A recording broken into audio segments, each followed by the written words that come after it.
almeja, né? Mas graças a temas como esse, a gente consegue sim aprender. Então vamos fazer a nossa concentração, abram os microfones. No 3. 1, 2, 3. Venha de onde vier, Venha em paz. Vem em paz. O Mestre é Jesus. Todo teu, Ceci. Gente, primeiro, Babi, sua meditação foi maravilhosa. Eu já estava com muito sono antes. Que eu não dormi bem essa noite, dormi pouco. E eu estava dizendo, ainda bem que o tema é meu, porque se não fosse, era capaz de eu dormir na aula. Ainda bem que eu vou ficar falando, não vou dormir. Aí, quando começou a meditação, eu digo, eita, eu já estava abrindo a boca desde a hora que eu estava com Suzana. Aí, quando começou a meditação, relaxei, mas consegui fazer tudo. Foi maravilhosa, parabéns. Muito boa mesmo. Perfeita. Boa noite, gente. Mais uma vez aqui, tentando dar uma aula e achando super estranho o fato de não ver a cara de ninguém, né? É muito esquisito isso. Vamos tentar. Tá gravando já, Su? Eu queria começar dedicando esse tema a todas as crianças que estão iniciando a jornada agora no planeta, que estão conhecendo e reencontrando as pessoas, que estão reencontrando principalmente os seus pais. A todas as pessoas que estão aqui assistindo e que são pais e mães, e a todos os filhos também, em especial aqueles que têm dúvidas, questionamentos e conflitos com seus pais. Eu acho que esse livro que a gente vai pincelar hoje aqui, vai ser uma demonstração para dar mais vontade de vocês lerem, vai catucar em alguns assuntos superficialmente, porque o tempo é curto, mas vai fazer a gente refletir um pouquinho sobre essas ligações. O nome do livro é Nossos Filhos São Espíritos, Hermínio Corrêa Miranda. É um espírita bem conhecido no espiritismo, né? Vocês devem já ter ouvido falar. Esse livro eu tinha lido há muitos anos atrás e tinha dado de presente em 2019 a uma amiga minha que perdeu 2 bebês. E eu presentei com esse livro. E ela até me emprestou agora, eu fui atrás do livro. Só consegui pegar esse livro a semana passada e foi uma correria para tentar ler. Hoje foi que eu terminei.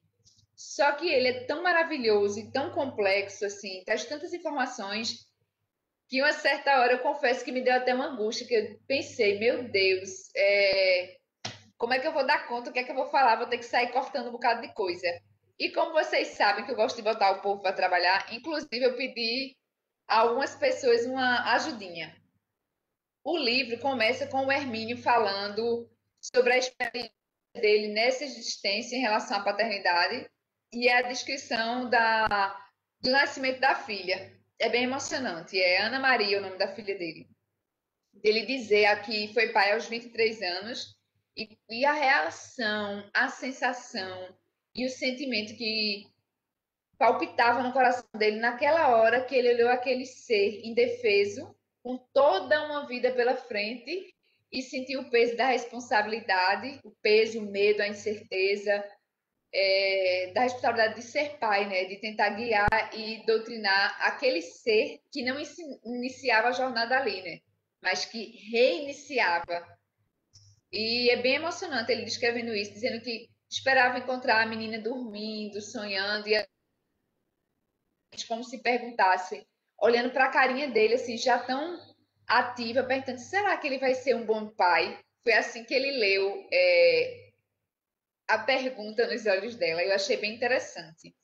Mas antes de entrar no livro propriamente dito, ele traz, esse livro traz muitas histórias. Eu não tenho mais nem a juventude, nem a memória da juventude. Minha cabeça não anda muito boa. E são tantos casos que ele conta que ele teve acesso, que ele participou, ou de estudos científicos de outras pessoas, que ele disse, poxa, não, é impossível agora, de cabeça, eu conseguir lembrar das histórias, né? Eu separei algumas aqui para trazer, mas eu queria já contar com a ajuda de uma voluntária, que é Cleide. Eu segui exatamente a sequência do livro, né? São muitos capítulos. Essa história que vai vir agora na abertura vai ser já do meio do livro. Eu pedi para a Cleide dar uma lidinha e trazer como ela conseguisse a história de uma dessas crianças. Porque no livro não vai contar só a história de crianças e não vai só trazer o elemento pai e filho, vai trazer outros parentes também, sabe? E outras histórias interessantes. O foco central é a relação pai e filho, mas a gente vai ver que tem muito mais coisa. Eu queria Cleide. Tá na sala, Cleide? Oi, boa noite, estou na sala. Boa noite. Na sala. Conte como puder. Se não quiser botar a câmera, ficar só pode ficar à vontade. Eu quero abrir com uma história já de alguém para a gente sentir o clima do livro. Uhum. Boa noite, minha gente. Vocês estão me escutando direitinho? Sim. Né? Então, esse livro, né, é bem interessante. César, inclusive, me indicou, né, esse livro para mim. Já faz tempo, Dani era adolescente. Então, como ela falou aí no início, para quem tem algum problema de relacionamento familiar, né, foi perfeito. Aprendi muito com ele. Mas já faz muito tempo que eu li esse livro, né? A Dani já tem 27 anos. Então, ela me pediu para eu falar alguma coisa sobre o capítulo 17, que fala sobre Dom Bial e seu amigo, não sei se é Bladford, ninguém sabe pronunciar esse nome. E Dom Bial, ele é o personagem principal que se chama Flávio, né? E que muitas vezes falam de neném, que ele diz que ele é neném, e que foi o Dom Bial, né? E seu amigo Bladford. Então eu vou contar alguns momentos, né, episódios que ocorreram e que você vai ser muito importante para todos aí, né, como o César disse. Então, ele nasceu fisicamente perfeito e saudável, não tinha nenhum problema. Né? Nasceram com 4,2 kg.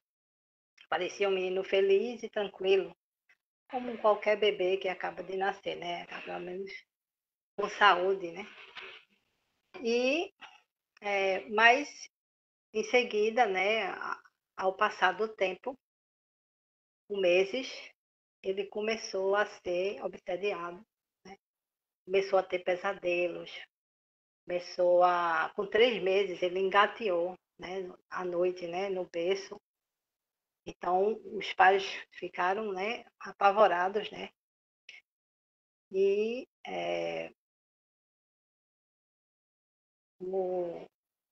eles preocupados com o menino, né,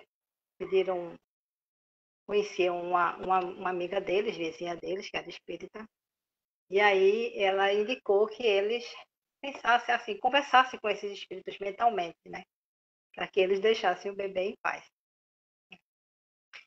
E aí, então, o bebê, aí continuando, né, sua vida, foram acontecendo outros, de acordo com que ele ia crescendo. Quando ele tinha mais ou menos assim 1 aninho e meio, 1 ano mais ou menos, ele escutou fogos, né, de artifício. Ele não podia escutar nenhuma briga, nenhuma discussão, ele já ficava apavorado. Então essa amiga dele dizia que, com certeza, né, ele está tendo reflexos de outras vidas, né, de vidas passadas, e coloca para o presente, né, de acordo com o que ele está vivendo aqui. Então, na festinha de 1 ano, um caso que é bem interessante, assim, com 1 ano, foi feito o aniversário dele, e na hora aí teve aquela parada, né, para cantar os parabéns, e quando começou a bater o parabéns, a criança entrou em pânico, né, começou a gritar, e ficou tenso e paralisado, né, e aí essa amiga deles, que era vizinha como se fosse mãe dele, aí levou ela para o apartamento, que era de lado, para tirar ele daquele ambiente, né, que estava deixando ele aterrorizado. Aí foi quando ela conversou melhor com os pais, né? Ah, mas deve ser. Aí os pais achando que era porque era 1 aninho, né? Normalmente as crianças não entendem nada e ficam apavorados com aquela situação, muita gente. Aí quando foi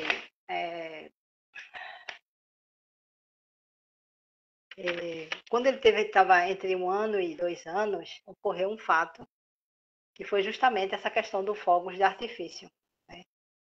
E ele ficou apavorado, aí o pai acalmou ele, aí ele perguntou, né, para o filho o que foi que aconteceu, e ele disse, neném estava sentado, e meu irmão entrou e fez pum, pum, pum, né, como se tivesse uma arma na mão, né? Então aí foram se juntando as coisas, né? Assim, por que que ele tinha tanto pavor, né, de barulho, de fogos de artifício, porque é por causa do tiro, né? E com nos 2 anos dele, aí vamos ver, né? Nos 2 anos fizeram a festa de aniversário. Aí aconteceu a mesma coisa. Ele ficou apavorado e aí resolveram que não ia mais fazer festinhas de aniversário, né? Entenderam ele, né? O autor até revela que ele, assim, é muito bom que os pais entendam isso, né? Não insistam, né? Quando vê que a criança realmente tem esse pavor, né? E eles resolveram que não ia mais fazer aniversário e faziam um bolinho, né? Chamava os amiguinhos e ficava por ali mesmo. Até em festas assim, que era de outros amigos, dos amiguinhos dele, ele também ficava apavorado, ele ficava no cantinho da parede lá, com medo, né? Então, é, um certo dia, ele estava com. É tantos episódios que eu estou botando em ordem cronológica, sabe? Porque eles misturam um pouco, assim, com 6 anos, com 1 ano e meio. Cadê o terceiro?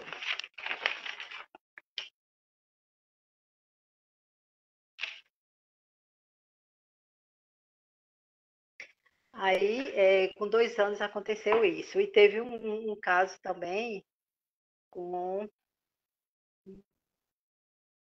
Então, como ele tinha espíritos, né, ele era obsediado, né, no início por espíritos, né, na- quando era bebê, mas ele tinha também espíritos que eram protetores, né?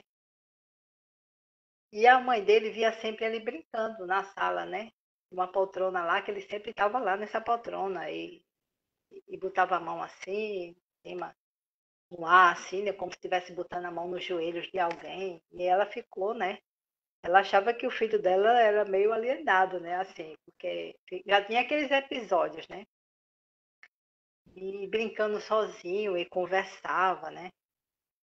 Aí, aí ela se desesperou, né? E ela nunca tinha visto ele assim, já maiorzinho, né? Que ele já tinha mais de 2 anos, já tinha perto de quase 3. Aí ela corria lá para a amiga dela, e a amiga dela disse que, que ela não se preocupasse, que esse espírito era protetor. Intuitivamente, essa amiga percebeu que era a bisavó dele, entendeu? Aí ele, mas como é que ele conversa com ele, não tem ninguém ali. Aí ela disse, lá tem alguém, você é que não está vendo. Aí ela falou mentalmente com a avó, né, com a bisavó do menino, essa amiga, né, falou mentalmente com ela e pedindo para que ela, eu sei que a senhora só quer ajudar, mas sua neta ficou apavorada, né, não entende. Aí ela pediu para que a bisavó tivesse alguma forma de se comunicar com ela. Aí foi o que aconteceu. Quando foi no outro dia, ela veio contar para a amiga que tinha tido um sonho e a avó estava com um menininho no braço, o filho dela, né, que era Flavinho, e disse, sou eu, minha filha. É você, vovó, sou eu, minha filha. Olha, eu quero só proteger seu filho. Não se preocupe. Agora, se você não quiser, eu vou me embora. Aí desceu o menino estava no colo dela, ela desceu o menino no colo, no chão, e o menino correu para o quintal. E ela começou a conversar com a neta, né? Minha filha disse, não se preocupe, eu só quero protegê-lo. Aí pronto, aí ela acordou, despertou e, e ficou mais calma, né? Porque sabia que era a avó e que ele não estava correndo risco, né? Então ela começou a aceitar essa situação, né? Cleide. Foi. Eu acho que ainda tem mais coisa da história, mas eu vou parar Ah, essa por sim. aqui. Tem Tá a certo. outra parte. Maravilhosa. Por que eu trouxe essa história, que inclusive é do meio do livro? Porque dá para ver várias situações aí. Primeiro, a gente viu que o menino, desde bebezinho, apesar de ter uma saúde perfeita, já demonstrava algum conflito, porque tinha pesadelo, se debatia, engateava no berço com 3 meses de idade, e aí começou a falar trechinhos de história, como o Cleide trouxe, quer dizer, memórias que ele trazia tão forte de traumas, que ele disse, nem sentado, irmão, pum, pum. Outra hora perguntou para a mãe, mamãe, guarda tem revólver? Guarda mata neném? Foi. Quer dizer, revelando trechos de outras vivências dele, que com a ajuda da vizinha foi se desmontando. Ela tinha uma mediunidade, ela facilitou esse processo e era muito chegada à família. Aí a gente viu depois que, da mesma forma que a criança tinha essa memória e tinha esses problemas ainda ao dormir também, tinha a questão da presença espiritual que ele conseguia ver da avó. E o que é que isso chama atenção? Para quem está começando agora a guiar vidas, a educar crianças muito pequenas, primeiro respeitar algumas situações em que aparentemente a criança tem um pantim, que a gente diz, pantim, isso é frescura, vai ter que fazer isso. Às vezes, numa autoridade, você determina que a criança tem que fazer determinada coisa, como, por exemplo, participar do parabéns a pulso, e aciona um trauma de outra vida daquela criança. O estudo que foi feito em relação a esse incidente do aniversário, que aconteceu em várias festas, não só na dele próprio, mostrava que em outra vida algum evento aconteceu exatamente no dia do aniversário dele. Possivelmente foi o dia, inclusive, que ele foi morto a tiros. Então veja o desespero dele ao ouvir fogos, a cantar parabéns. Cantar parabéns é anunciar o que vai acontecer na memória dele. E tanto nessa história como em outras, as orientações que a gente vai ouvir do autor e de quem ajuda a tratar das situações converse com o seu filho quando ele estiver dormindo, fica aí uma orientação para os pais. Em diversas passagens das histórias, alguém diz para o pai ou para a mãe: aproveita enquanto ele está dormindo, converse, dê segurança. No caso desse Dom Bial, que o nome do menino era Flavinho, mas ele dizia que ele era Dom Bial em outra vida. Ele ficava repetindo esse nome. Quando perguntaram quem era, ele disse Neném. Neném é Dom Bial. E ele lembrava de algumas coisas. Então, com essa criança, os pais chegaram a conversar, inclusive, com ele acordado. Não, meu filho, não tem guarda, não. Nenhum guarda vai entrar aqui, você está seguro. E conversa acreditando no que a criança está dizendo, respeitando, ouvindo, não tirando por menos, dando algum tipo de amparo, algum tipo de conforto, mesmo sem entender por completo de onde vem aquela agonia, de onde vem aquele medo. É preciso muito respeitar os medos e alguns comportamentos estranhos das crianças. Até porque os pais conheciam a história da criança nessa vida, por exemplo, e sabia que ele não tinha passado por nada que mostrasse alguns sinais mais para frente. Então, só podia ser de outra existência, né? Como foi revelado no decorrer da história. Cleide, muito obrigada. Você foi maravilhosa. Por Como eu nada. disse, tinha coisa dessa história que eu não lembrava. Eu sei que tem outras partes, mas é que a gente já começou mais de 8, eu também estou preocupada com o horário. Voltando, né, para o começo do livro ainda, eu quis trazer já uma história para a gente entender como é a dinâmica do livro. Ele começa dizendo assim, que quando você é pai pela primeira vez, marinheiro de primeira viagem, você vai se deparar com inúmeros problemas e situações que você fica com medo e não tem, às vezes, uma orientação, porque o pai e a mãe se formam, na verdade, na prática, né? Vai dar o seu melhor, mas vai tentar descobrir o melhor caminho enquanto caminha, baseado nos valores que eles têm, nos sentimentos que ele tem, sabendo da missão a que se propuseram. E ele comenta uma coisa que eu achei engraçado, que na literatura tem livro de pediatra, psicólogo, psiquiatra, só não tem de espiritiatra, porque tem alguns questionamentos que os pais não vão conseguir encontrar fácil na literatura, como, por exemplo, desse caso que foi trazido. E ele diz que muitas questões passam na cabeça do pai e da mãe, que é, por exemplo, como é esse indivíduo que está chegando? Porque a gente sabe que o espírito não vem zerado, né? Quem é essa criança? Porque, com o desenvolver do tempo, por que fulano é simpático e fulano é antipático? Porque o meu filho gosta tanto do tio tal e não suporta ficar na presença do tio tal, ou da tia tal, ou da avó, né? Por que o meu filho demora a falar? Por que o meu filho está demorando a andar?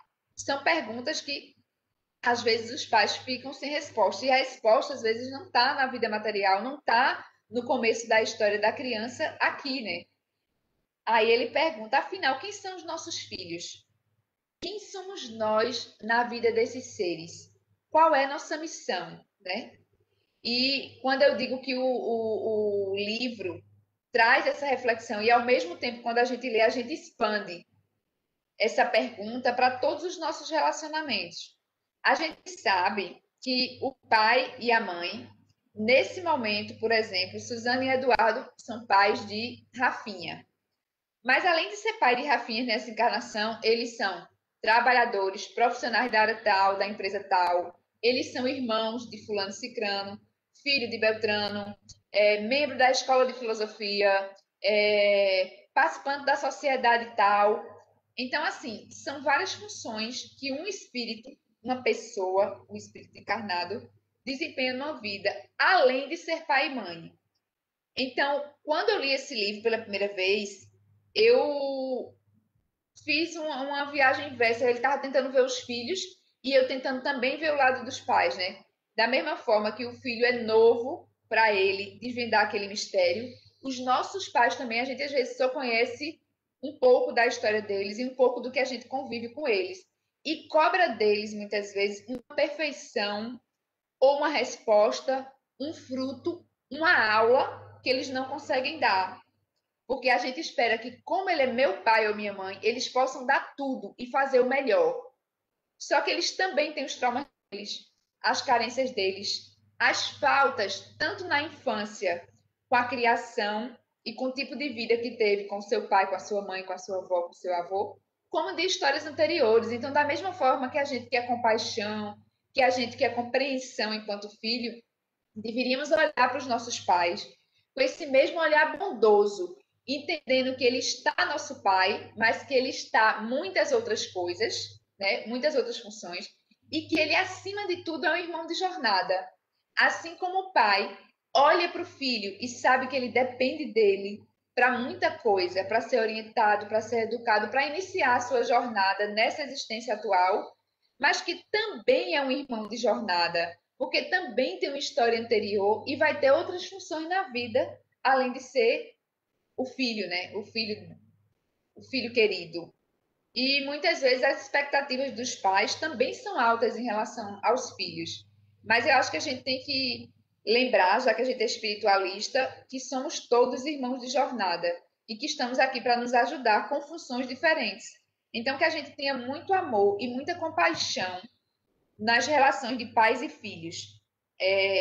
Ele diz assim, a gente tinha que quebrar com o modelo que diz fulano puxou o pai com esse gênio, fulaninha tem o temperamento da mãe. Ele diz, a gente tem que acabar com essa crença, porque temperamento, personalidade, algumas características psicológicas, a gente não puxa aos pais. Claro que a gente vai sofrer influência na formação da personalidade, do caráter, mas ele diz, fulano tem bom gosto ou mau gosto porque puxou a fulano. Fulano é simpático porque puxou o pai. Não, o pai, os pais, na verdade, produzem o corpo físico da criança. O espírito não é produzido pelos pais. E, como eu disse, eles não chegam zerados, eles não chegam sem experiência anteriores, né? Se a gente lembrar da Bíblia, Jesus mesmo, quando conversou com João Batista, deu a entender a ele que ele era o profeta Elias. Para quem leu a Bíblia, lembra dessa passagem. E aí, num dos primeiros capítulos ainda, o Hermínio vai chamar a atenção para a responsabilidade, né? Que há um projeto espiritual, há um planejamento para a encarnação, e que os pais assumem essa responsabilidade. E eles podem ajudar no projeto daquele indivíduo, ele a corrigir falhas, ele a melhorar de desvios, ele resgatar algumas situações, como, dependendo do ambiente que ele oferece ao filho, os pais oferecem ao filho, podem colocar a perder, porque pode estimular defeitos, vícios que ele já traz de uma outra existência. Então, a responsabilidade é muito grande, porque a gente de um projeto, estimular que isso aconteça, um projeto encarnatório. Então, é um peso muito grande. Mas, assim, ele não diz no livro nenhuma fórmula, né? O caminho certo. A gente só não pode se eximir da responsabilidade, sobretudo, de dar o nosso melhor e de amar. Mais para frente, a gente vai ver uma estudiosa, né? Que fez uma pesquisa com alguns pacientes para tentar entender o que eles lembrassem desse processo preparatório, como era a disposição deles ao querer nascer e o que é que eles vinham fazer aqui. E é assustadora a porcentagem das pessoas que disseram isso no processo de regressão, que disseram que não estavam aqui para aprender faculdades e habilidades especiais, mas que estavam aqui para aprender a amar, amar sem posse, sem ciúme, com desapego. Essa era, para a maioria dos que conseguiram acessar as sensações do início de vida, a prioridade. E é bem interessante. Então, assim, tem uma frase de Freud que diz: eduque como educar, há de fazê-lo errar, provando que não há fórmula. Do jeito que você fizer, seguindo todos os padrões da psicologia, da psicanálise, do evangelho, do espiritismo, ainda assim vai fazer errado. E isso deixa uma pulga atrás da orelha. É que cada indivíduo tem, de fato, a sua subjetividade. Então, você pode dar tudo desse molde e aquela criança, aquele espírito, interpretar, perceber de uma forma diferente. Mas eu, particularmente, costumo dizer aos meus amigos é que vocês podem errar, perder a mão, ser rígido num ponto, escolher o método errado. E é mais fácil de consertar do que você evitar a criança de ter amor, de ser amado. A falta do amor e do afeto positivo no início da jornada daquele ser é muito mais difícil de resolver lá para frente os problemas que surgem daí e que vão impactar na formação e no desenvolvimento, inclusive no projeto encarnatório dele, do que uma educação em que você errou em algum aspecto. Não sei se eu me faço entender. É bem difícil a gente dar o tema e conversar olhando para nada, né? Sem ver as carinhas das pessoas. Você não sabe se as pessoas estão ouvindo, se estão entendendo, se eu estou falando rápido, mas fiquem à vontade se precisar interromper. Quer falar, Drick? Essa última parte eu queria que tu repetisse, eu não consegui entender direito. Sim, do afeto, né? Eu, quando converso com meus amigos, eu digo o seguinte, que é tão difícil educar, e eu acredito que isso é um peso muito grande na cabeça dos pais. O método correto, se eu estou sendo muito rígido, se eu estou abrindo demais a guarda e deixando fazer o que quiser, e várias outras coisas que tem que se decidir na educação de um filho. E eu acho que tudo isso é importante, mas não dá para você dar o caminho e dizer faça assim ou assado. Qualquer coisa que a gente fizer pode repercutir em situações mais para frente de sofrimento. E os pais não fazem isso com a intenção. Depois eu vou dizer o que eu digo aos filhos. Mas eu digo aos pais: você há de cometer erros, é provável que sim. Mas o erro mais grave é você deixar de dar amor ao filho. Para corrigir as sequelas que vêm disso, do desprezo, da indiferença, da rejeição. É muito mais difícil para frente do que de uma educação rígida ou uma educação branda, entendeu? E para os filhos, amigos meus que chegam e choram pelo tipo de relação que teve com os pais. Não, porque meu pai, quando eu era criança, fez isso e isso, e por isso que eu sou assim insegura, por isso que eu sou triste, por isso que eu sou fraca, ou sei lá qual seja a situação. Eu digo, ok, eles podem ter feito. Mas eu tenho certeza que não fizeram com o propósito de desgraçar a sua vida, de detonar a sua personalidade, de destruir seus sonhos.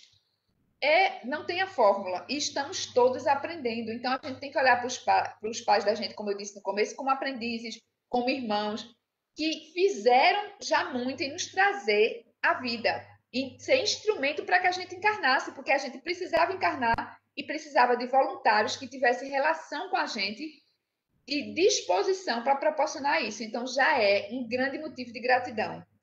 E ser mais paciente, benevolente e cheio de compaixão, como a gente espera que sejam para com a gente. Continuando ainda nessa... Oi, pode falar. É a respeito disso que tu estava falando, que eu me lembro que o mentor uma vez chegou para mim, depois que eu apresentei o primeiro termo, disse assim: eu acho que você aprendeu, né, filha? Perdoe, porque seus pais não. Eles só lhe deram o que eles receberam. Eles só podem dar aquilo que eles têm para dar. Isso, Marcela. Eu estou com o coração partido, porque eu já sei que vai ser tempo suficiente para falar tanta coisa no livro. Inclusive, 2 casos que ele vai trazer, 2 situações. Me lembrou de situações que o mentor contava da infância dele, e eu ia mencionar como exemplo mais para frente, mas não sei se a gente vai chegar lá.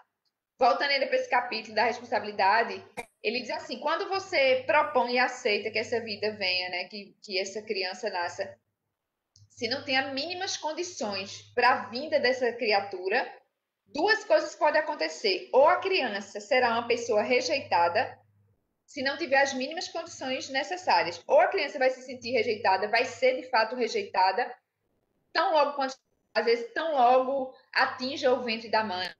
Ou a própria mãe pode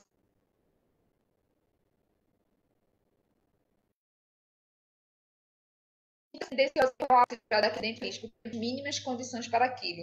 Por isso que ele fala da responsabilidade e da gente se preparar para isso.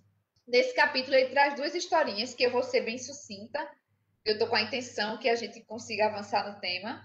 Ele vai trazer um caso da filha de um amigo dele que perdia o bebê espontaneamente, sempre abortava. E ela estava grávida e Hermínio foi chamada para conversar, conhecer. E conversando e tendo acesso a algumas respostas espirituais, descobriram que na outra vida dela, ela tinha sido uma pessoa que foi dada para 2 sobre os cuidados do outro, essa criança, porque precisou, não entra em detalhes dos motivos, mas entregou para esse outro homem cuidar, que era um homem de posses, que era um homem que poderia dar uma vida tranquila, só que ele fracassou nesse intuito de tutoriar essa criança. E essa menina sofreu muito. E o pai ficou magoado com esse amigo e não levou a sério a missão de cuidar da vida dele. E agora, para se redimir, o ex-tutor era o pai de verdade da menina.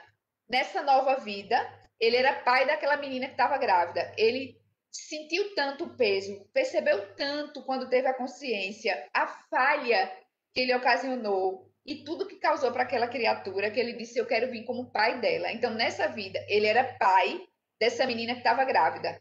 E quem estava no ventre da menina era o amigo que tinha entregue a filha para ele e que guardou mágoa porque ele não cuidou bem da filha. Então, esse amigo ia nascer como neto, né? Mas não confiava porque ele não cuidou bem da filha. Então, como ainda tinha muita mágoa, ele desistia toda vez. E aí foi conversado com o espírito ainda no ventre e de Hermínio, que era o avô, de conversar com o bebê para dizer que está tudo bem, que ele mudou, que teve consciência, que quer se redimir, que ele pode vir, que vai receber todo o amor, todo o carinho, e enfim, trabalhar aquela mágoa de 2 amigos de uma outra existência. O outro caso é bem mais curtinho, para a gente entender. Às vezes não acontece, gente, vocês devem conhecer casais que fez vasectomia ou que fez laqueadura, que não queria mais filho e ainda assim engravidou. Aí ele traz um caso como esse, que ele diz que era um casal que tinha muitos filhos e já tinha decidido que não queria mais. E a mulher fez a ligação. No dia de fazer a operação, o marido dela era médico. E faltou, porque normalmente um médico não assiste um parente, né? Não participa da cirurgia, porque está envolvido emocionalmente e evita-se. Mas faltou uma pessoa da equipe e esse médico foi com a equipe. E ele assistiu toda a cirurgia e viu que, de fato, foi feita a ligação. E um tempo depois, a mulher estava grávida. E aí o Hermínio diz, quando os seres superiores sabem da necessidade de interferir, faz o que é necessário para que aquela vida venha. Deixando, porém, ressalvado que certamente aqueles pais tinham acertado isso e tinham fraquejado, tinham tido insegurança ou tinham esquecido, mas se assim foi, é porque espiritualmente eles estavam preparados. E como eu estava dizendo, ele traz aqui no livro também uns relatos de uma doutora que fez uma pesquisa com várias pessoas que se sentiam rejeitadas. Vou explicar. Eram pacientes dela que faziam terapia e no quadro desses pacientes que ela vai trazer, sempre tinha o processo de rejeição. Pessoas que não se encaixavam nas situações porque tinham uma síndrome de rejeição. E aí, ela fazendo uma pesquisa com regressão, voltando à fase pré-natal dessas pessoas, os que conseguiram alcançar, eles trouxeram alguns depoimentos. E isso o autor chama atenção para como aquele espírito que está ali para nascer já tem consciência e observa todos os sentimentos que estão envolvidos, desde a sala de cirurgia, o médico que fez o parto, a enfermeira como tratou a ela, ao bebê, a mãe, enfim. Aí os relatos curtinhos. Diz, um dos relatos, eu estava perfeitamente consciente de que minha mãe não me queria e fiquei surpreso e desapontado ao perceber isso. Então, vê, era um bebê que tinha essa percepção e hoje era uma pessoa que se sentia rejeitada. Outro, eu sabia que minha mãe teve vergonha de mim porque eu era um bebê feio. A mãe não precisou falar, a criança sentiu. Eu sabia que minha mãe realmente não me queria por causa das inevitáveis responsabilidades. Na verdade, eu só consegui entender a tristeza e a desventura do meu nascimento após a realização dessa experiência da regressão. Falando da regressão, ela disse que eu não tinha essa consciência. Durante a regressão foi que caiu essa ficha.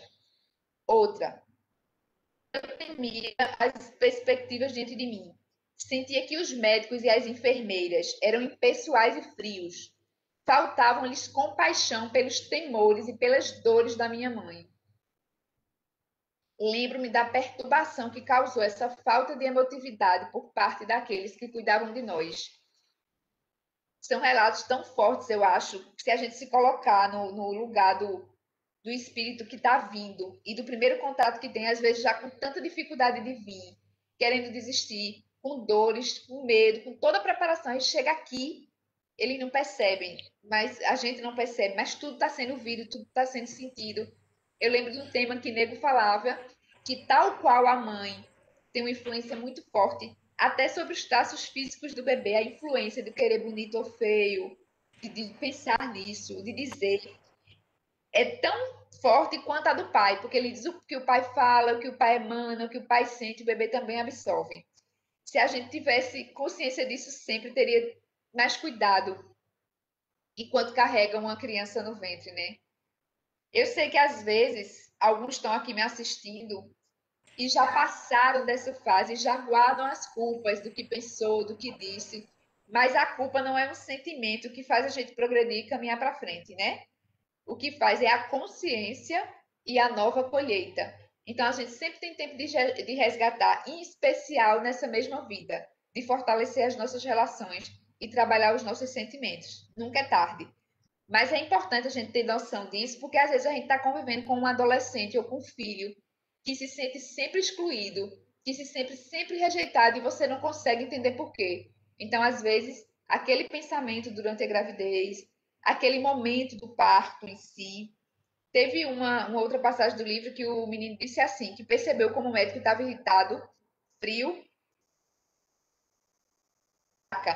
O espírito percebeu até que o médico estava de ressaca. Eu acho esse livro tão interessante, gente, e eu recomendo de fato a todo mundo, porque em diversos momentos dá para você se emocionar.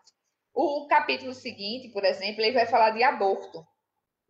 E Eu não vou entrar no mérito específico desse assunto, porque a gente já estudou outrora. É um assunto muito polêmico, muito profundo e que caberia mais de um tema. Então, a gente já tem a concepção do que o espiritismo e do que o espiritualismo traz sobre o aborto.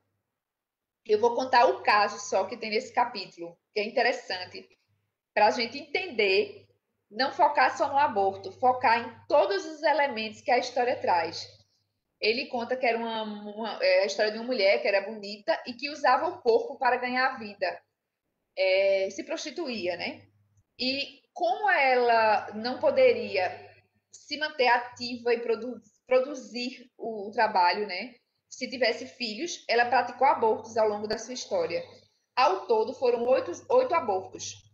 Quando ela desencarnou, ela teve a consciência, teve acesso a tudo que fez e teve a consciência do prejuízo que ela trouxe para aquelas vidas. E aí, depois de muito tempo, né? Porque ele não entra no detalhe de quanto tempo a pessoa passou, de como foi o tratamento, a doutrinação, e enfim, tudo que a gente sabe que acontece na espiritualidade, ela teve direito a uma nova vida. E nessa nova vida, como era?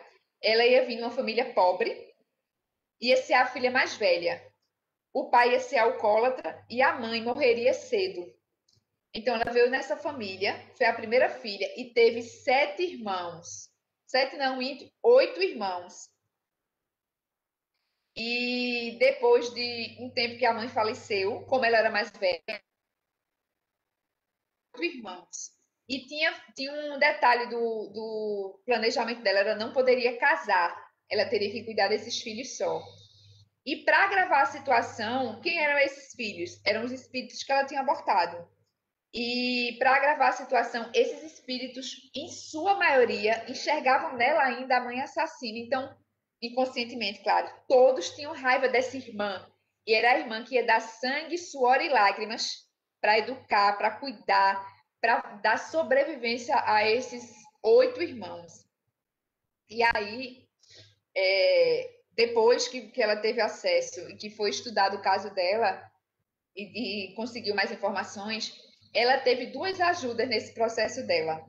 Uma foi da mãe dessa vida atual dela, que já era companheira espiritual dela de outras jornadas, inclusive já tinha sido mãe dela em outra vida. Essa mãe que aceitou encarnar, ter 8 filhos, morrer e deixar para ela tomar conta. Por quê? Ela era companheira de outra jornada, tinha amor por essa criatura e se propôs a ter os outros 8 filhos, porque essa mulher que cometeu esses abortos e que tinha esses espíritos, em sua maioria, com raiva dela, se submetesse a 8 gravidez numa existência, ela teria muito problema nas gravidezes, não sei se o plural está certo, em manter essa gravidez. Possivelmente teria aborto, inclusive espontâneo, ou problemas sérios de saúde. Então, era tão difícil, depois do que ela passou com a prática do aborto em outra vida, ela conseguir parir esses 8 filhos, que essa pessoa, amiga espiritual dela, veio como mãe, pariu os 8, desencarnou e deixou para ela. E desses irmãos, o maior, depois dela, né? O irmão maior era um espírito equilibrado, mais evoluído, é quem facilitava a vida dela. Então, essa mãe que ajudou ela nesse sentido e continuava ajudando espiritualmente, e esse irmão. E quando estava sendo feito o planejamento para ela, ela perguntou por que ela não poderia se casar. E aí foi explicado que para ela criar os filhos, ela tinha que criar com o sacrifício dela. Se ela casasse, ela ia ter um marido bancando as coisas, possivelmente facilitando o lado material. E isso ia atrapalhar o processo dela. E ela aceitou. Ela viu isso como uma chance de resgatar tudo aquilo. E aqui é quando eu digo que eu ia trazer um dos exemplos de Nego, que Nego conta. Vejam bem, diz aí que ela teria dificuldade na gravidez de carregar aqueles que possivelmente eram seus inimigos, que não a tinham perdoado e que guardavam muito mágoa dela. Eu lembrei, não sei se alguns sabem dessa história, acho que a maioria, que Nego conta que quando Cione engravidou, foi dito a ele que estava vindo como filho dele, um grande desafio espiritual dele, um inimigo de jornada. E que Cione já confirmou isso, que Nego contava e pedia para ela confirmar, que desde a barriga Luan demonstrava sinais com a presença de Nego, com a voz de Nego, ele se contorcia, a barriga de Sione ficava uma coisa desagradável, e que foi difícil o comecinho, né? Ele sabendo disso, tendo essa informação privilegiada, ele pôde trabalhar com mais afinco ainda a paternidade, o amor, e em pouco tempo, sei lá, ele conta, eu acho que Luan tinha 5 anos, eu acho que quando deitou em cima da barriga dele pela primeira vez, e ele entendeu que ali eles estavam quites. Porque até bebê, ele diz que quando entrava no quarto de Luan, Luan chorava. Pra gente entender como é forte isso daí, né? E aí, o caso dessa menina, dessa mulher da história, me lembrou isso. Gente, se eu tiver rápido, diga. Tô com o coração partido, porque já é 9 horas, ainda falta tanta coisa. E se alguém quiser falar, fazer algum relato ou fazer alguma pergunta, fique à vontade, tá? Ou Tá continuando. no ritmo ótimo, César. Sem pressa, tá muito bom. Ô, César, César, de verdade. Oi, pode falar. Isso. Esse tema tem que continuar, muito bom. A gente pode voltar um dia ao vivo. Na verdade, a Reinaldo estava num ritmo de temas de livro, e para completar o mês, Suzana sugeriu esse livro. Alguém está com o microfone aberto. Como eu já tinha lido esse livro, eu tapa esse buraco aí com esse livro, para a gente ficar os 3 livros seguidos. Bom, no capítulo seguinte, Andresa quer falar? não, Suzana, queria falar só uma coisa, assim, Pode que falar.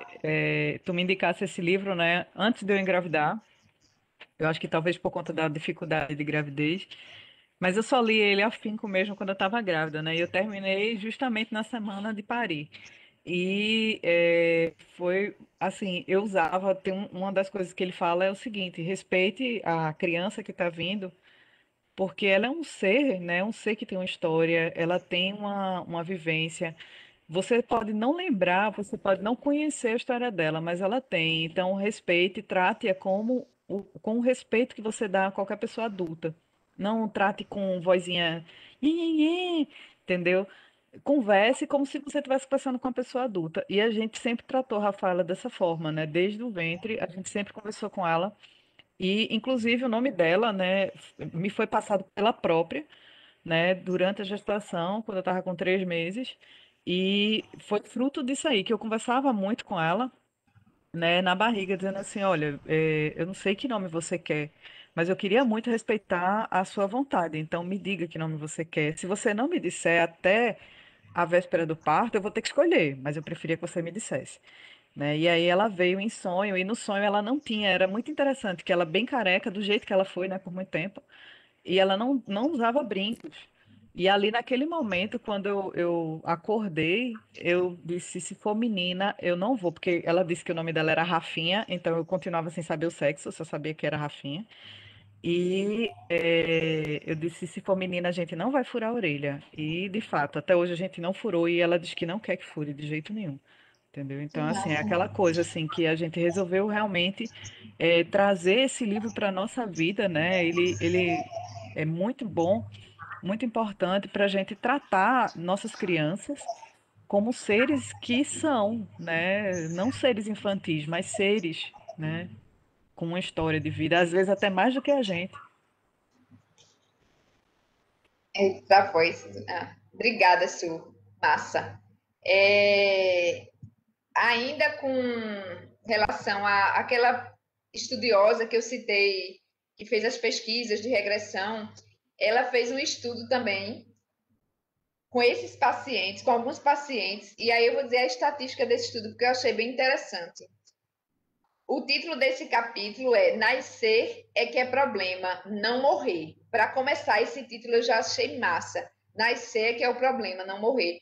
Que é uma coisa que eu sinto. Quando ele falou, eu sinto isso, assim. Não sei se vocês já fizeram esse exercício de tentar se imaginar bebê, tipo, começando uma vida. Eu já fiz. César, isso é um livro, é?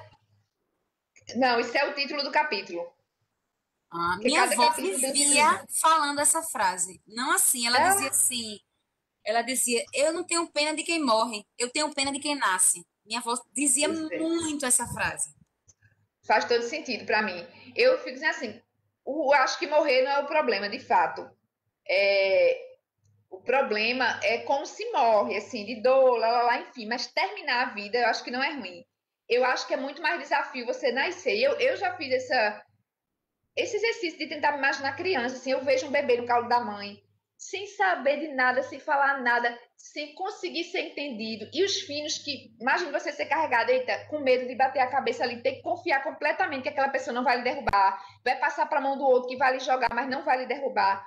Quantas inseguranças, saber que você não consegue falar e alguém vai lhe limitar, você esperar essa comida, você doente na mão do outro, porque você é doente grande, você se vira, e você indefeso, sem ser entendido, assim, ser posto completamente na mão de dois seres ou de um ser para cuidar de você. Agora imagina se você se depara, encarna e vê que aquele ser é uma pessoa que lhe matou em outra vida, é uma pessoa que você não pode mesmo confiar. Imagine o desespero que é começar.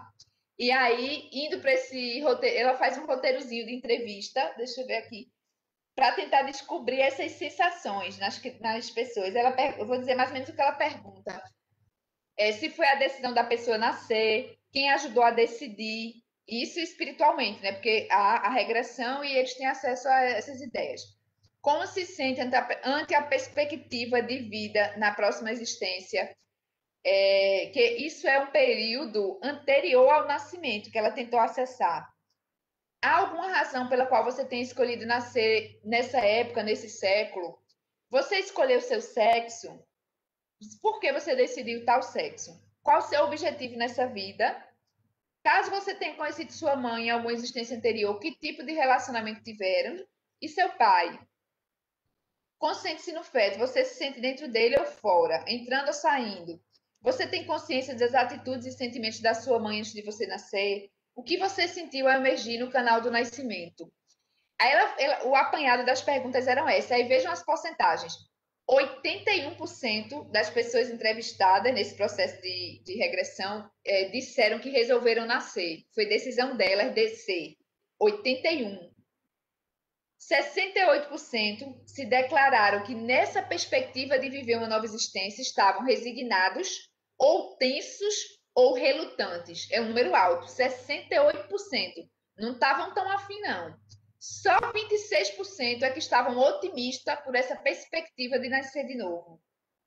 90% falaram que as mortes haviam sido experiências agradáveis, mas que o nascimento constituía motivo de momentos de desventura e tensão. Tá vendo que não é fácil? Aí é nessa pesquisa que eles dizem nenhuma dos entrevistados, nenhum, na verdade, dentro do processo encarnatório que ela pergunta, né? Tinha um projeto especial de desenvolver talentos e habilidades e estava vindo aqui para isso. Mas todos, na verdade, disseram que estava aqui para aprender sobre amar e se relacionar, que era o grande objetivo da encarnação deles. Amar sem exigência e sem possessividade. 87% disseram que conheciam os pais, os amantes dessa vida, os amigos de uma vida anterior. E aí alguns trazem memórias sobre o nascimento. Aí eu não vou entrar nesse mérito também desse capítulo, é muito interessante. Uma historinha que Cleide trouxe, que aí traz um pouco da situação de trauma, tem um caso que ele conta de um menino de 6, 7 anos, mais ou menos. Ah, não, esse daqui foi, pronto, que ele tinha pavor de ir à escola. Eu não lembro o nome eu não sei se ele disse o nome do guri, mas era de 6 a 7 anos. Ele tinha pânico quando começou a época de pré-escola, ele começou a ir nessa idade, mais ou menos. Ele era um desespero para ele entrar. Era assim, todo mundo ficava tenso, preocupado, porque vê na hora dele ter um treco. E aí, com as visitas espirituais, ele sempre pede ajuda, né? De orientação, né? Os casos que são relatados é porque chegaram através de Hermínio, através do centro espírita, através de alguém próximo. Como esse livro ele escreveu, ele já era velho, ele foi pai aos 23, mas esse livro foi escrito muito depois. Eu acho que ele já tinha 70 anos, mais ou menos, quando escreveu o livro. Então, como ele tem muita vivência na seara espírita, vários casos são de amigos, de conhecidos também, que chamam ele em casa para ajudar. Enfim, esse menino tinha pavor de ir para a escola. E aí foi descoberto que em outra existência, ele viveu numa região de guerra, a escola que ele estava foi destruída por bombas. E ele tinha morrido soterrado. Imagine, gente, as crianças da gente com alguma situação assim de desespero, se confrontando com aquele objeto, com aquele cenário, ou com aquela pessoa que foi a causa do transtorno, da aflição, da morte trágica. A gente tem que ter muito cuidado com essas coisas.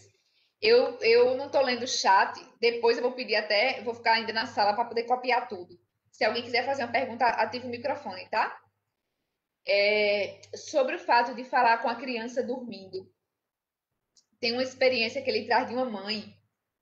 Eu não lembro exatamente, como eu disse a vocês, minha memória é ruimzinha, qual eram as situações dela, mas a vida dela era difícil. E com a criança, o lugar que ela morava tinha idosos, era difícil uma criança naquele ambiente. E desde a gravidez ela conversava com aquele bebê, com o filho.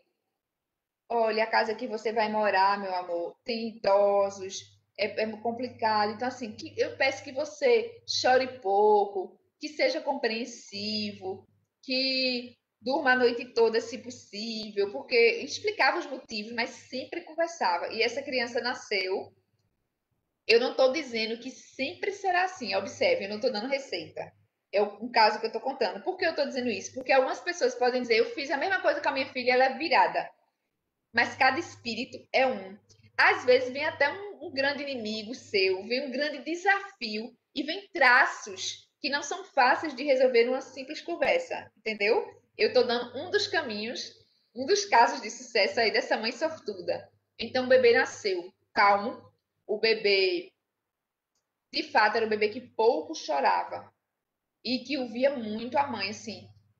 Era do tipo, assim, dela precisar apresentar um trabalho, digamos, e estar com ele, dando de mamar, dizendo, meu filho, eu só tenho X horas. Ela contou um caso que foi assim, para passar todas as suas roupas e fazer tal coisa. Durma, por favor.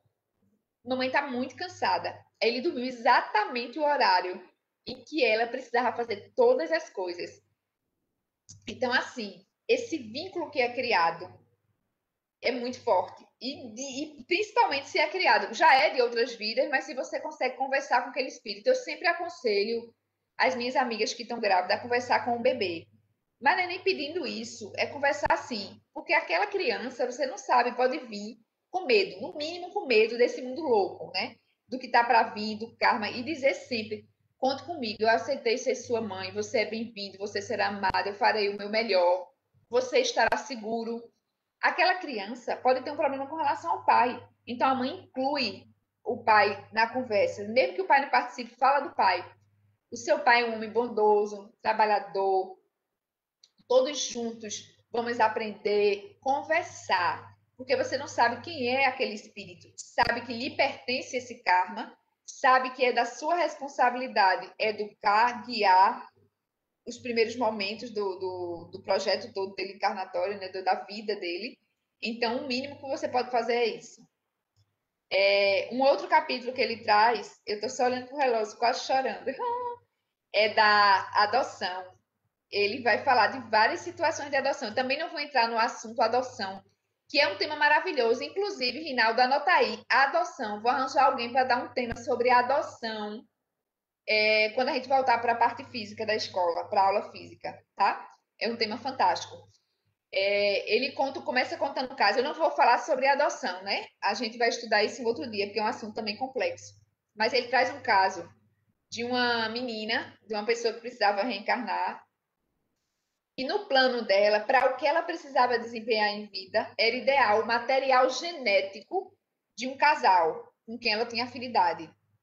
Mas o tipo de vida, o tipo de ambiente que ela precisava ser criado, o tipo de afeto e de educação, ideal era de um outro casal com quem ela tinha também ligação, né, espiritual.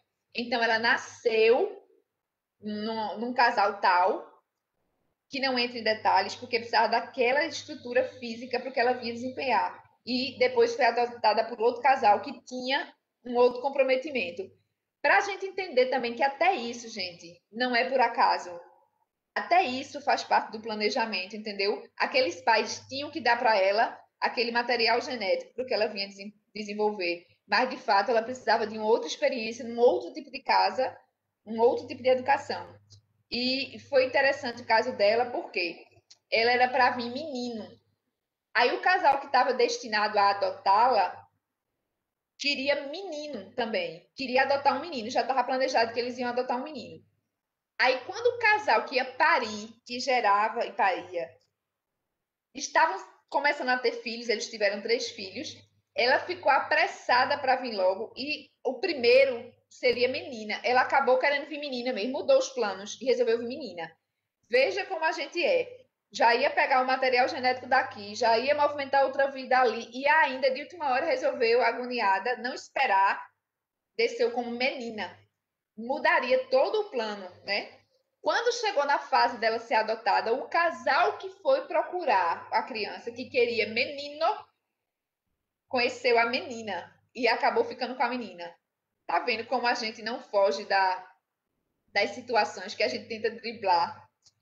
Ele disse, olha, que não ia entrar no mérito da questão dela ter trocado da opção do sexo, o que é que isso causaria, né? Mais para frente ele desenvolveria em outros livros, mas não adentra nessa questão. Eu queria mostrar esse preparo todo e essa logística, tá? Em relação a isso. Depois eu vou indicar, se Rinaldo puder indicar aí no grupo, aquele filme indiano da adoção, da troca de bebês, que explica muito, exemplifica muito essa questão da troca, que mesmo com a troca acontece como era para acontecer no fim das contas, que nada é por acaso. É um filme indiano bem interessante. Drick, Coração Partido, mas já são 9h13. Eu acho que eu vou falar só mais um pouquinho e a gente vai ter que encerrar, né? Você decide, César. Já porque... estava fazendo um movimento aqui puxado por Andresa para você voltar sábado que vem. Vai Mas eu sei pulando como é que tá sábado, o César. Sábado que vem é a convidada. Sábado que vem é convidado, gente. Mas eu volto com esse livro presencial. Tem muita coisa legal. Mas pode puxar. Pode esticar. Bora lá. Sandra vai fazer o encerramento depois. Massa, porque tem muitas coisas também, tem vários dados também de pesquisa. Tem um documentário que Rinaldo aconselhou a gente a assistir. É muito legal, sobre a criança que tinha memória de outra vida. Perfeito, aquele capítulo 6. E o médico que fala lá, Dr. Ian Stevenson, também é trazido nesse livro, porque ele é diretor de psiquiatria da Universidade de Virgínia. E ele também tem umas pesquisas bem interessantes. Ele estudou 600 crianças que lembravam das vidas passadas e publicou caso de 20, pelo menos. Sim, tem esse capítulo do livro também que o Hermínio vai falar sobre as marcas de nascenças. Normalmente as marcas de nascença, e aqui a gente não fala só de sinal, de deficiência, de limitações, que a criança fica marcada, é um sinal de uma ferida passada, muitas vezes. Ele conta nesse capítulo um caso de uma senhora que lembra de muitas vidas, né? Ela tinha em uma outra vida uma posição social destacada e elevada. Veja, a gente está falando das marcas, né? E o que é que ela conseguiu fazer com o poder e com essa situação que ela tinha? Poder político, inclusive. Por motivos políticos, ela perseguiu muitas pessoas e muitas pessoas foram sacrificadas. Muito sangue derramado, simplesmente porque ela tinha essa possibilidade de fazer isso para conseguir as coisas que ela queria politicamente. E aí foram muitos sacrifícios humanos sangrentos. Na encarnação, depois, umas 3 ou 4 vidas, porque não necessariamente você faz e na próxima vida você já resgata tudo, né? Tem um planejamento que vai levar em conta várias situações e tenho certeza que por mais difícil que a gente ache que é a nossa vida, a gente paga parcelado, tá? Então, umas 3 ou 4 vidas depois, ela nasceu com uma doença que algumas pessoas devem conhecer, anemia falciforme. E ela precisa, assim, é um problema que é no sangue, né? A leucemia, essa daí não tem cura. E ela passou por vários processos difíceis a vida toda, exatamente para dar valor ao sangue, para entender a importância do sangue na vida. Ela que derramou tanto sangue. E o Hermínio deixa claro, como a gente bem sabe, né? Nós estudiosos do espiritualismo, que nada disso é castigo. Tudo isso é aprendizado, tudo isso é oportunidade. O que a gente vê como deficiência é o exato remédio do que a gente precisa. Eu sei que teu tempo está bem curtinho, mas eu podia dar um relato bem assim, pessoal. Pode. Da minha irmã mais nova. Ela, inclusive, tem uma coincidência aí, da história que foi contada no início, né? Minha mãe conta que quando ela era bebezinha, uma vez ela estava sozinha, minha irmã sozinha no berço, e ela escutou minha irmã rindo, gargalhando. E chegou no quarto, ela estava fazendo gestos, assim, como se estivesse brincando com alguém. E não tinha ninguém no quarto, sabe? Aí minha mãe já se ligou, que era espírito, né? E pouco tempo depois descobriu que minha irmã tinha leucemia. Ela foi diagnosticada com 9 meses de idade. E, enfim, teve o tratamento todo e ela tinha tipo um mentor, tipo um Lego, sabe? Era o Aham. mesmo estilo, assim.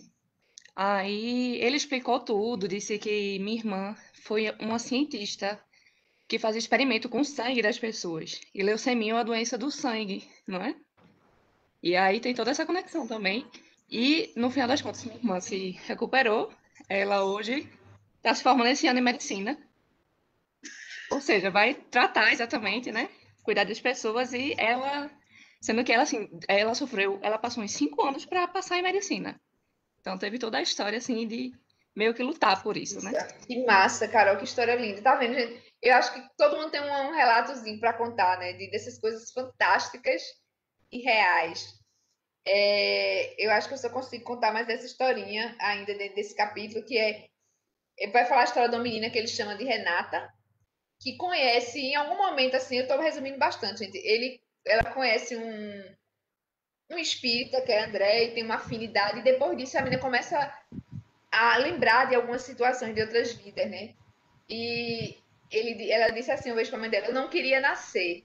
Aí a mãe disse: mas por quê? Por que não? Eu não queria voltar e começar tudo outra vez, não. Mas você está bem contente, Renata. Acorda todo dia feliz e sorrindo. Aí, Lué, agora eu nasci de novo, não adianta nada. Não adianta ficar triste, né? E aí, o nascimento dessa menina teve várias complicações, com risco de vida para ela e para a mãe. Inclusive, assim, foi considerado um milagre as duas terem saído vivas. E dos 3 para 4 anos, ela lembrava que ela tinha sido uma bailarina, ou japonesa ou chinesa, ela não sabia dizer na época. E ela dizia o nome, era Shi Ni Ni. E ela conseguia reproduzir os movimentos da dança japonesa, que era a dança, não, acho que era a dança chinesa. Ela não sabia se era japonesa ou chinesa. Mas depois do livro diz que ela ama a China até hoje, então eu acho que ela era chinesa. Mas com 3, 4 anos ela tinha dúvida. Então ela fazia o movimento da dança oriental perfeito com 3, 4 anos, que não tinha de onde ela ter aprendido. E um dia ela conversando com a mãe sobre o pai, e querendo que o pai comprasse alguma coisa que o pai não queria. Aí a mãe disse: minha filha, seu pai não é rico não para comprar tudo que você quer. Aí ela disse: mas eu não quero tudo, isso é injusto. E não é verdade que ele seja tão pobre assim. Meu outro pai, quando precisou consertar o telhado da casa, teve que pedir a um e a outro. E ele, esse pai, quando comprou esse apartamento velho, reformou todo sem pedir ajuda a ninguém. Aí a mãe pergunta: você não está feliz com esse pai, não? Ela faz: não. Depois ela faz: eu tô feliz com esse meu pai Zé. E aí outro fato que aconteceu é que eles estavam em algum lugar com o mar e a menina estava querendo entrar, essa mesma menina, e o mar estava muito agitado e a mãe com medo dela entrar. Minha filha explicando, é porque o mar está agitado, você pode morrer afogada. E ela disse: mamãe, eu não vou morrer disso, fique tranquila. Eu já morri uma vez afogada, mas essa vida eu não vou morrer, não. E aí, catucando a história dela também, né? Descobriu que ela tinha tido uma existência bem pobre e que de fato morrera afogada. Morava em umas condições precárias, num lugar que era mais ou menos perto da praia. E um dia ela era adolescente, ela meio que discutiu com um vizinho, um velho que rodava por lá, que era meio cabuloso, teve uma discussão, ela ficou com muita raiva e foi para o mar. E era um mar agitado e ela tomou, né, um revés do mar e acabou morrendo. E quando ela estava relatando isso, perguntaram qual era a idade que ela tinha. Aí ela escreveu na areia, ela nem falou mais, escreveu 12, que era 12 anos, e um estava até ao contrário, assim, como se fosse ela tivesse regredido e feito um bem infantil. E aí perguntaram quem era André, porque essa história começou quando ela conheceu esse André nessa vida, e as memórias foram vindo. Qual era a relação que ela tinha com o André, que eles ficaram assim amigos. E ela conta que naquela época André era um viajante, era um homem que sempre passava nesse vilarejo, levava doações, ajudava a família dela, levava brinquedo para ela. E nesse caso dessa menina, tem várias coisas que ela lembra. Eu acho fantástico. E nesse capítulo também vai falar da mediunidade infantil, né? Que a gente tem que observar bem, respeitar, porque às vezes fica com aquela história que algumas pessoas não sabem como lidar, porque além de tudo, tem a família que você nasce pode ter um tipo de religião que considere essas coisas estranhas demais, diabólicas, e procurem meios de resolver que não sejam os mais adequados. Ou achar, como a mãe do menino que Cleide contou, que ele era um alienado, que ele tinha problema, que ele podia estar com problema mental, que escuta vozes, que vê vultos, entendeu? Então, ele disse que tem que ter muito cuidado, né? As crianças são muito sensíveis. Adriano me mandou um um videozinho essa semana, não sei se ele passou no grupo da escola, que falava sobre um caso de mediunidade também, bem interessante, uma criança pequena. Gente, a hora é avançada, ou eu iria falar de tanta coisa, de filhos deficientes, mas não vai dar para falar. Eu vou parar no finalzinho já do texto, que é a conclusão mesmo do livro. Deixa eu ver aqui a página, que ele mostra a cartinha da filha dele. Eu tinha pedido ajuda a Tati para fazer uma explicaçãozinha de um item, a Andresa para ler uma outra parte, mas não vai rolar. O fim do livro, tá, gente? A gente volta outro dia, pode ser até na escola fisicamente, prometo. Ele fala sobre o diploma de pai, que no começo do livro ele tinha dúvidas, será que eu vou ser um bom pai? Que eu acho que isso passa na cabeça de todos que são pai e mãe, né? Que tipo de pai eu vou ser? Será que eu vou dar conta? Será que eu vou ser bom pai? E ele conta que aos 49 anos de casamento, no aniversário de casamento, ele recebeu o diploma de pai. Aí ele conta que Ana Maria, que foi aquela filhinha que ele viu no começo do livro, né, que conta a história quando tinha 23 anos, que olhou nos olhinhos dela e achou a coisa mais linda, ela escreveu um textinho para ele, que para ele era o diploma de pai. Vou ler isso para terminar. Eis o que ela escreveu. Um textinho como se fosse dialogando com Deus. E como vai você, meu filho? Vou muito bem, senhor, melhor agora na sua presença. Que bom que você pensa assim, mas eu te chamei aqui porque você sabe, você pediu para voltar. E eu resolvi que você vai descer dia 5. Dia 5? É, lá na Terra tem dia, hora, mês, essas coisas. Lá existe o tempo. Ah, sei. Bem, você vai se chamar Hermínio Correia de Miranda, sua mãe Helena, seu pai Reduzindo, estão te esperando com muita ansiedade. Você vai ser o primeiro filho desse casal que está muito próximo do meu amor. Sim, senhor. Seu plano de vida já está, como é de praxe, decidido, seguindo sua prévia solicitação. Mas, naturalmente, você terá o livre-arbítrio, ou seja, o direito de escolher outro plano, de mudar. Sim, senhor. Você vai ser o primeiro filho, depois vai ser afilhado, depois irmão, depois aluno. E aluno, senhor? É aluno. E tio, primo, funcionário, várias funções, como eu falei. E assim por diante, até ser namorado, noivo, esposo, para depois ser pai. Essa é a mais importante de todas. Pai, Senhor, pensei que só o Senhor pudesse ser pai. Bem, digamos que eu sou o pai de todos os pais. Ah, sei. Mas você também vai ser pai, como eu disse. Você pediu 3 filhos, 2 meninas e um menino. É mesmo, senhor? É. Primeiro, é claro, tem a Inês, aquela que vai ser a eterna companheira, mãe dos seus filhos. Depois, então, virá a Ana Maria, a Marta e o Gilberto. Ana Maria, Marta e Gilberto. É, foi o que você pediu. Vão te dar muito trabalho, muitos problemas, muitas descrenças, muitos desgostos, mas algumas alegrias que compensam muito tudo isso. Isso é a filha escrevendo. É assim que os pais pensam. Sei. Naturalmente, que isso só vai acontecer daqui a 23 anos. Naturalmente, senhor, 23 anos. Mas, como eu ia dizendo, de tudo que você pediu para ser, pai é o mais difícil lá na Terra. E com o passar dos anos vai ser cada vez pior. Entendo, senhor. Não, meu filho, você não entende. Mas quando chegar a hora, você saberá o que fazer. Às vezes, até com muito sacrifício, renúncia, angústia e até revolta, mas com muita compreensão. Senhor, me parece difícil demais. Revolta e compreensão. É, realmente, você é quem sabe. Foi você quem pediu. Eu estou muito receoso, senhor. Ser pai como o senhor, não vou conseguir. Quem sabe? Daqui a muitos anos vamos nos encontrar de novo e assim retomaremos essa conversa. Sim, senhor, mas vejo 2 envelopes na sua mão. São para mim? Ah, já ia chegar lá. Esse aqui contém minhas instruções para a sua vida de pai. Aqui estão as soluções para todas as situações que você vai enfrentar com Ana Maria, Marta e Gilberto. Aqui está o que lhes dizer, fazer, aconselhar, ensinar, repreender, incluir, tudo. Vou instalar essa instrução no computador do seu espírito.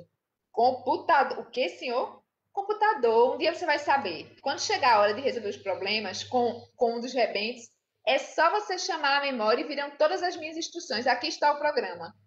Obrigado, senhor, mas deve haver algum engano aqui. Só uma folha de papel em branco. Não é engano não, meu filho. É que só os pais podem ler o que está aí. Ah, entendi, senhor. E o outro envelope? Este contém uma única palavra. Só uma? Só uma. E você só vai poder abrir esse envelope no dia que sentir necessidade de saber uma coisa muito importante. Verdade, senhor? É. Mas que coisa é essa? Algo relacionado com os filhos? Sim, vou explicar. Eu sei que você pensará a respeito dos filhos. Sei o que eles pensarão a teu respeito, mas você não saberá o que eles pensam a teu respeito como pai. Ah, então no dia em que você quiser saber, abre esse envelope. Se pelo menos um dos três te chamar de uma palavra, da palavra escrita aqui nesse envelope, nessa folha, você terá se aproximado ainda mais de mim como pai. Sim, senhor. Bem, chegou a hora daqui a um segundo, você não se lembrará de mais nada por muitos e muitos anos. Vai, Hermínio. Muita bênção, boa sorte. Obrigado, senhor. Vou sentir sua falta até a volta. Aí ele abre um parênteses. O segundo ato se passa na Terra em 1991. O casal está comemorando 49 anos de união. Recebo de Ana Maria o seguinte recado. Pai, abra aquele envelope hoje. Veja se a palavra escrita pelo senhor não foi amigo. Aí era. Acabou. Achei lindo esse texto, gente. Difícil dar esse tema sem chorar. Sandra? Ah, meu Deus, já estou me derretendo. Primeiro, agradecer pelo tema. Segundo, dizer que a gente tem que ter realmente mais vezes esse tema. Terceiro, esse texto foi lindo e toda a sua aula me faz pensar, e eu sei que é todo mundo que é pai e mãe nessa sala, ou que cuida de alguém que ama como um filho, a responsabilidade de saber que não é propriedade sua, que é, antes de tudo, uma missão de amor, sabe? E que você está ali para ajudar, para ver crescer. E isso, realmente, assim, tem dia que tá medo, tem dia que você acha que está conseguindo, tem dia que você não sabe o que fazer.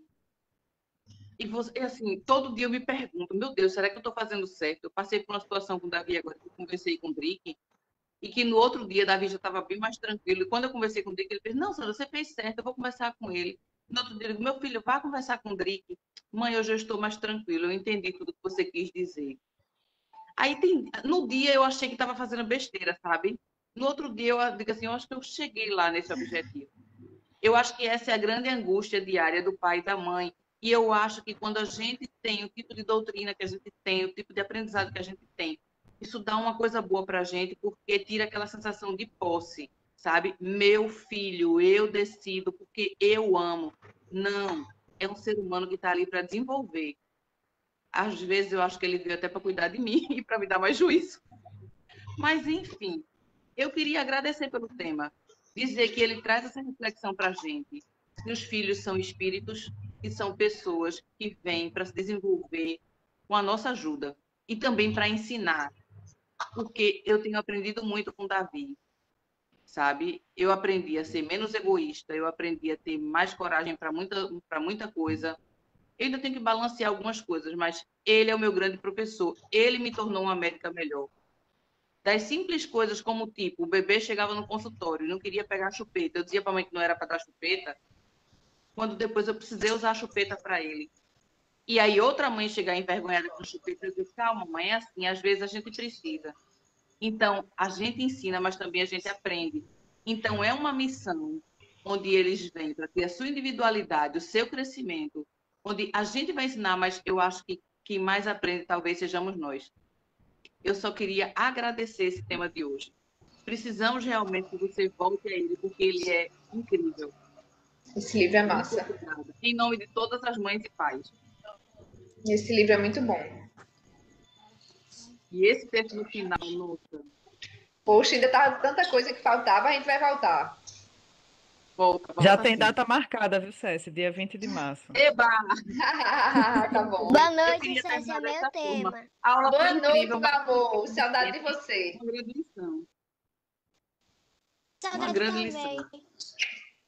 Mas se tu quiser ficar no dia 6, eu fico Vitória no dia linda! 5. Oi! Fica mais pertinho. Pode ser. Eu gostei muito, vale muito a pena. Pode ser. A gente faz tudo para se livrar num dia só, mas tem dia que não dá, né? A gente corre tão rápido, mas não tem jeito. Minha filha, você escolhe temas maravilhosos, tem que ficar. Esse livro é muito bom, é. São coisas. Eu tava desde tarde que eu debate sobre o negócio que tu mandasse pra ele. Obrigada, gente. Cadê? E Encerraram, aí, né? gostaram? Nós que agradecemos. Faltou a pergunta, né, do gostaram. Gostaram? Sim! Vou olhar o bate-papo agora das fofocas aí, que a gente fica perdendo os bate-papo. Vai, gente. Se tiver alguma pergunta lá, eu respondo depois. Sala liberada.